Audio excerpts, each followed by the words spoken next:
Mas eu quero começar com um absurdo da corte italiana. E o absurdo da corte italiana, o Fachin respondeu: "Oh, vai, Bene!" Oi. Isa! Oi? Presta atenção aqui. Tá. Estão prestando? A grande notícia. Sempre. A notícia verdadeira é que eu estou concordando com o Fachin pela primeira vez. Parabéns, ministro. Deu uma dentro. Hein? Ah, depois falou da reforma do judiciário, aquelas coisas assim que ele vai tendo ideias. Né? Parece que, eu vou ter uma ideia. Vou dormir, vou ter uma ideia. Não tem ideias antes de dormir. Eu conseguia... Vai, Bene, eu com o tempo me livrei disso, de ter ideias antes de dormir. Não tem ideia nenhuma. Né? Sobretudo ideias assim, o que eu vou fazer contra tal pessoa chata? Não, nunca pense isso. Pense só no amor. Vamos lá, vai. O Supremo Tribunal Federal reagiu hoje aos argumentos apresentados pela Justiça Italiana como motivos para não extraditar a ex-deputada federal Carla Zambelli. Numa nota assinada pelo presidente do Supremo, o ministro Luiz Edson Fachin, a corte afirmou sua independência e imparcialidade no julgamento da ação penal. A gente vai a um trecho do comunicado do STF assinado por Fachin. Ele escreveu: "O processo e seus atos transcorreram em estrita observância à Constituição da República, ao devido processo legal, ao contraditório, à ampla defesa e aos compromissos internacionais assumidos pelo Estado brasileiro. Por isso, a presidência do Supremo Tribunal Federal acompanha com preocupação a recente decisão proferida pela Justiça Italiana em matéria relacionada à cooperação jurídica entre os dois países, ressaltando que esta corte vem atuando com marcante deferência aos estados estrangeiros quando examina pedidos de extradição." Muito bem. O que foi, me digam aí, o que foi que a corte italiana alegou, Isa? Por que eles mantiveram lá? Falei, não, Carla Zambelli é nossa. Vai. Reinaldo, a Corte Suprema de Cassação da Itália divulgou hoje os motivos que levaram o tribunal a anular esse processo de extradição da ex-deputada federal Carla Zambelli ao Brasil. A decisão foi tomada no último dia 22 de maio e a ex-parlamentar brasileira está solta. A determinação italiana diz respeito ao pedido de extradição feito pelo Brasil contra Zambelli, com base no processo em que a bolsonarista foi condenada por participar da invasão aos sistemas do Conselho Nacional de Justiça para emitir uma ordem de prisão contra o ministro do STF, Alexandre de Moraes. Segundo a corte italiana, há diversos elementos que geram dúvidas sobre a imparcialidade objetiva do STF no caso.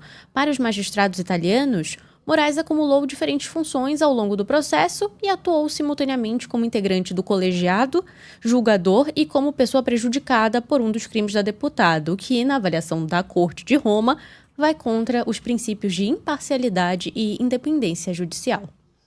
Isso é uma aberração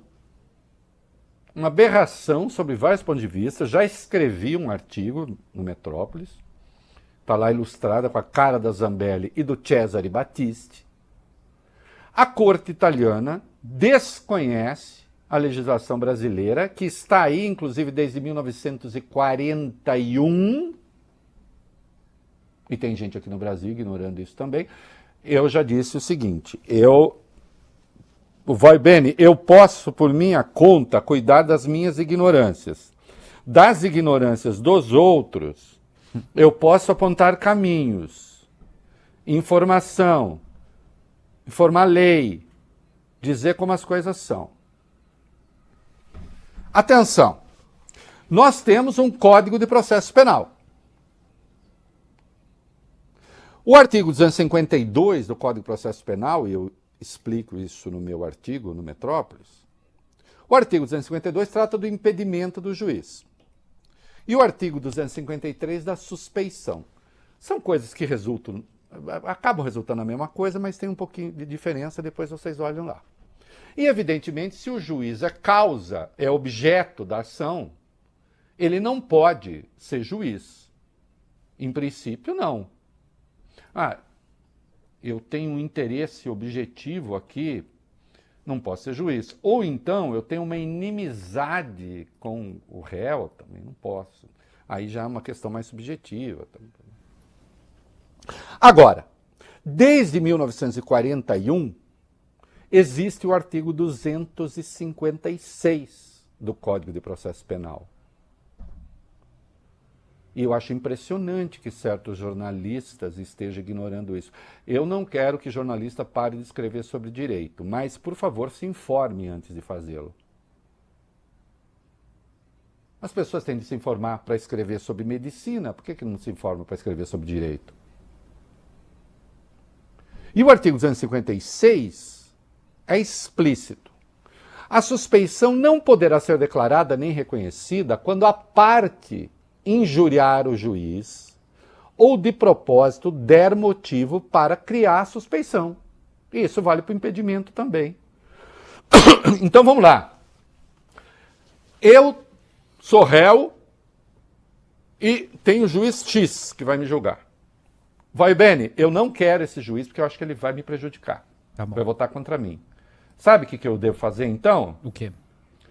Eu descubro em que supermercado ele faz compra, vou lá, pego o meu carrinho, bato no carrinho dele, dou uns petelecos na orelha dele, depois digo que eu sou inimigo dele. E que ele não pode me julgar. Então, se você provoca a suspeição, não tem suspeição. Porque senão o bandido escolhe o juiz. Essas mesmas disposições estão nos artigos do Código de Processo Civil. 144, suspeição, 145, impedimento. E parágrafo 2º do 145, não há suspeição quando você provoca a suspeição. Ora, os golpistas, desde o começo, passaram a ameaçar Alexandre para tirar Alexandre do jogo. E isso já foi julgado pela nossa corte. Isso já foi alegado. E disseram, não, vocês... Porque a rigor...